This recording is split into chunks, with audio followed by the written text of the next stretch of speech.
Okay guys, so as promised, this is part 2 of the 90s JDM Honda video. So we're going to test drive these cars.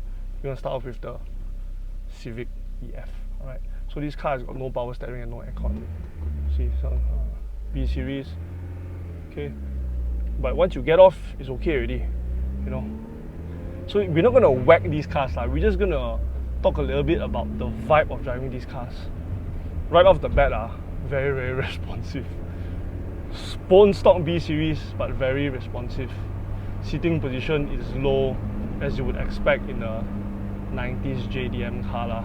The shifter still feels very solid, very Honda, you know, very, very Honda. Because you know Honda makes good shifters. Driving these cars quite a vibe actually, quite a good vibe Right. The brakes use some work. Oh, but it's so responsive, look at that. There's like, oh, the alignments. The alignment's pretty off. Alignment's pretty off. Okay, we're gonna make a U-turn. We are on closed roads by the way. Okay, so, oh, where are we? Hey, is this one round? Yeah. Seems like it, okay.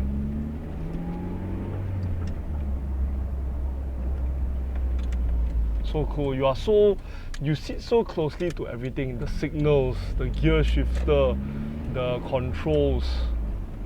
So nice, so nice. Back then these cars were just economy sports cars. Oh, the clutch is very high. First gear.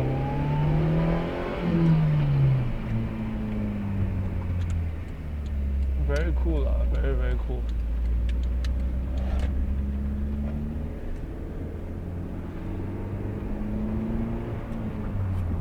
So this is just a first impressions kind of video, you know, not really full-on whacking, because these cars are in so mean condition, and you know, we don't wanna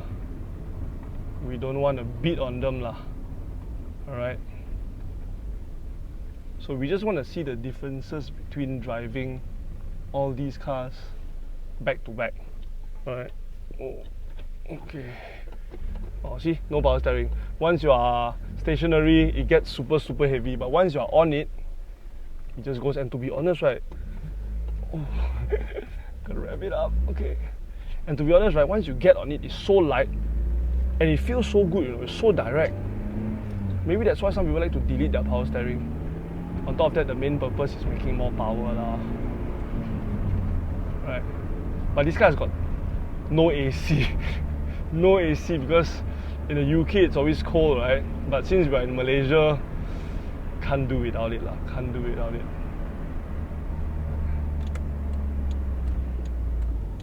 Very nice. One of my favorite cars as well, the EF9. We go left here, right? Just now. We came from here, right? Second gear pull. Oh, there was a slight VTEC crossover, but you can't really hear it because it's a stock exhaust, stock intake, you know. But you do feel the surge of power because after all, that's what VTEC is all about, right? Pure NA power. Okay, so that's it. We're gonna jump into the EG6 next. Alright.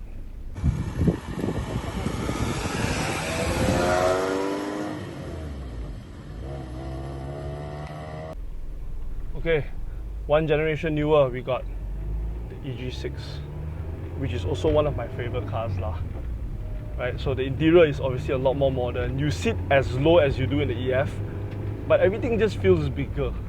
Alright, everything just feels bigger. This is really based on my own personal opinion only right? I may be wrong, you know, but I'm just really telling you guys what I feel only. Alright, this one's got AC, so that's better.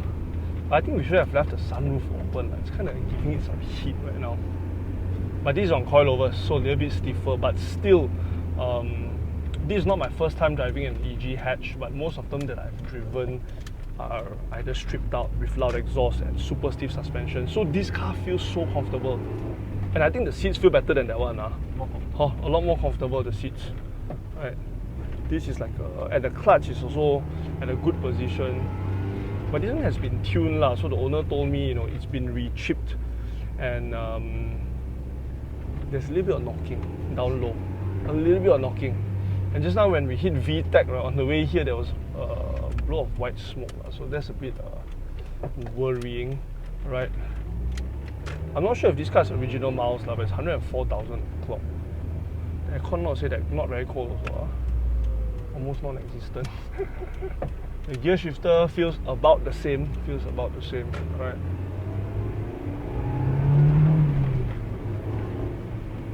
Somehow or rather, the EF feels more responsive compared to the EG.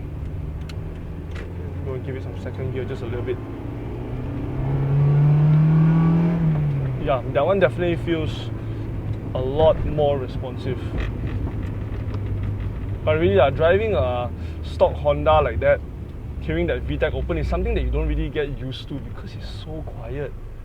I'm not saying that these Hondas are supposed to be loud, but if this was my car, I'd probably throw on maybe like an FGK muffler, just to hear the engine a little bit. Okay, we give it some first gear, rev it up just a little bit, not too much. And then VTEC kicks in about 5,000 plus. But the handling though feels so nimble. With the coilovers, really makes the car feel a lot better. And the pedals also, spacing just nice. Very nice, very nice.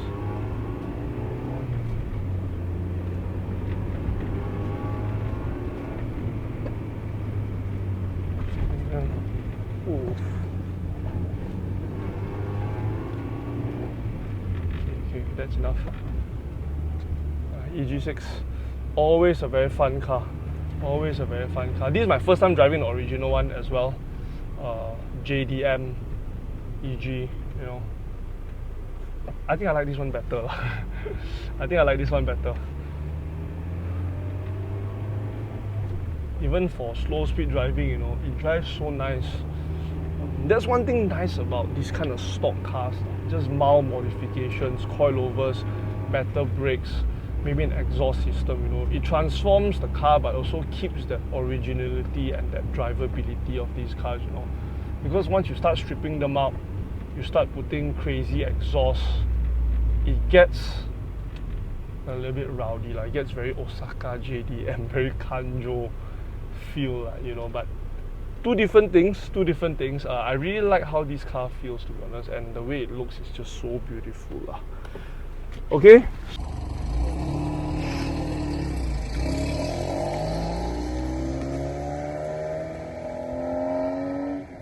Okay, so we're in the 4-door EG9, the family car. So sitting neat feels the same, but these seats are so comfortable. I don't know why, they feel so plush. Oh man, the mounting. But I think this one's got a short shifter. Look at that. So direct compared to that one.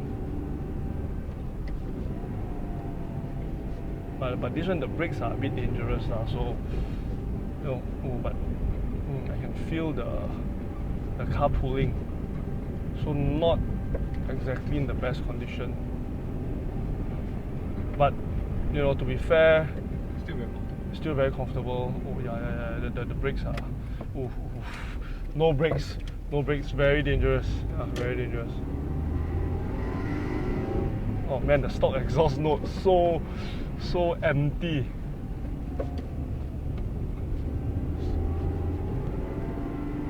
I'm telling you guys, the brakes are really non-existent. Really non-existent.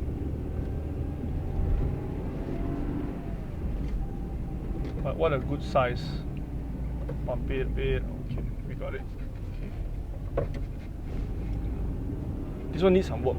I think the engine mounting is a bit short. The brakes definitely needs to be rebled, but I think there might be a leak. I'm not sure, but it's cool. Not every day we get to drive these cars lah. This is also in bone stock condition. I don't really dare to hit VTEC because brakes just a bit. Not enough road.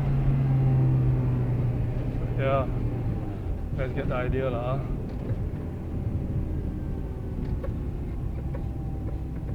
We're doing the pump, see. Okay. Honda, I mean, most manufacturers don't make cars like these anymore. Obviously, you know, I mean, this was when economy and everything was good, you know, emissions weren't as strict. You could still do fun family sedans. I mean, obviously now we have the Civic Type R, you know, the FK8, the FL5.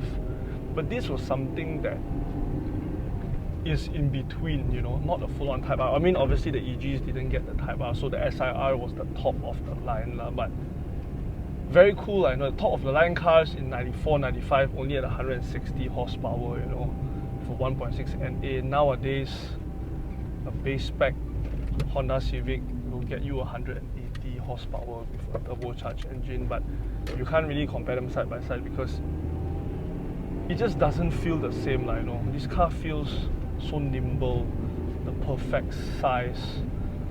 It feels like you are driving right now compared to like what, maybe the size of a Proton Saga or maybe a Beza. And this was what, C segment or D segment? I'm not good with the segmentation, but yeah, you know, right now the smaller segments are already this size, and you don't get that low slung sedan feel anymore. You know, because to be honest, this and the EG6, they feel almost the same when it comes to seating position and driving position as well. You know, you sit so nice, everything is so close to you. This is very cool. We'd love to have one of these that we can go for a road trip because of the seats behind, you know, you got multiple space. Maybe driving this to Bangkok would be nice. Would be very nice, you know. Just need to service it a little bit. But yeah, I think the most affordable one out of the lot, the EG9, the sedan. I think, yeah, definitely one of the more affordable ones among the other cars. You can see all the boys are here. Everyone is checking out all these cars, you know, because all of us here, we are all Honda heads. We all love our Hondas. You know, the owner is that uncle over there, you can see, you know, so he's a low-key guy, very friendly guy, but he loves his JDM cars lah. Okay, the last car we're going to go to is that CRX, and we're going to call it a day lah.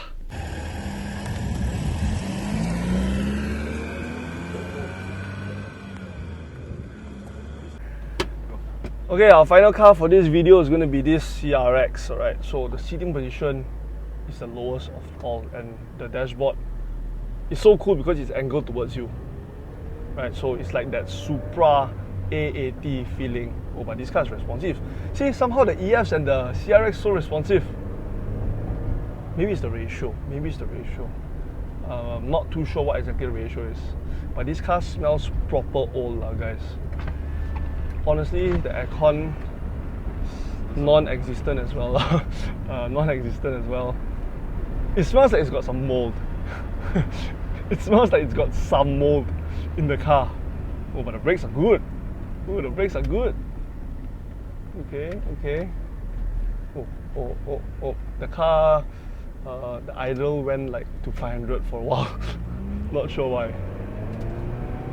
Oh, but so responsive. Oof. This car's got stock wheels. Oh, the skinnies.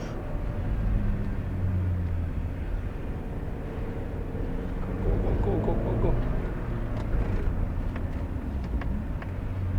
Oh, so easy to hear and tow these cars. The modulation. Oh, whoa. It's so responsive. And sometimes, you know, if you get on it too fast, it's a driver thing lah. It's not a car thing, it's a driver thing. Oh, the shifter so direct. Okay, can we hit VTEC? There we go. There we go. Nice. Really, compared to modern day VTEC engines, this is nothing, to be honest. In fact, why I say that in my previous few videos when I drove the... Oh, you see the idling? Oh, the car died. Oh man, the car died. Okay, it's fine. Oh, that's why you got to give it some revs. And I think the aircon is making it a bit upset. But it's fine. Yeah, back to what I said. When I drove a Fit RS with the L15B twin cam with 130 horsepower, why I said it was a mini B16A? Because honestly, this doesn't feel a lot faster. See, first gear. VTEC. Oh, nice. one thing you can't beat is that VTEC feeling, right? Not a huge shaft, but it's there. It's definitely there. But these cars, how to say, how do I put it? It's fun. Don't shift it so fast. See, and you see the ratio is so nice that, you know, even at slow speeds, shifting first, second, third, you know, short shifting first, second, third, it's still in that nice power band, 3000, 3005, so you don't lose power, right? That's one thing I really love about Hondas is their gearing. You know, compared to other cars like the SR20, SR16 with the dual stage VVL and Toyota with their 20 valves, you know, the Hondas are still a little bit more superior because of their gearing. It really puts you in that sweet spot, because these kind of cars are cars that you really have to rev to the moon because all the power band is up there, and Honda does that very well up until today. You know, even with the FD2Rs, you know, obviously we don't talk about the FK, it's the FL5s because they are turbo, right? They are turbocharged. So these type of cars, you really gotta work for it. You really gotta rev it up. You know, you gotta give it the beans, lah. You know, but at the same time, you gotta be careful because it's so old. I mean, they're not the safest cars, lah. You know, and like EFs, CRXs, the A pillars, the B pillars, they are very, very thin. So any bad accident could be fatal, right? So, but yeah, if you ask me which do I enjoy driving the most, I think this is one of the best. Huh? Yeah. I feel this is nice. Good power, the car is solid. I just wish I could have all of them, but it's okay. It's okay, you know. We're gonna go check out other more cars in his collection, you know, so we're just gonna end the video right here, lah. Okay, as usual, guys, you know, same old, you know. Thank you guys for watching. Don't forget to like, comment, subscribe. You know, subscribe, lah. It's quite important. You know, we come up with this kind of content. You know, we are traveling, we are showing you these cool cars, so please subscribe. Alright. See you guys in the next one. Peace out.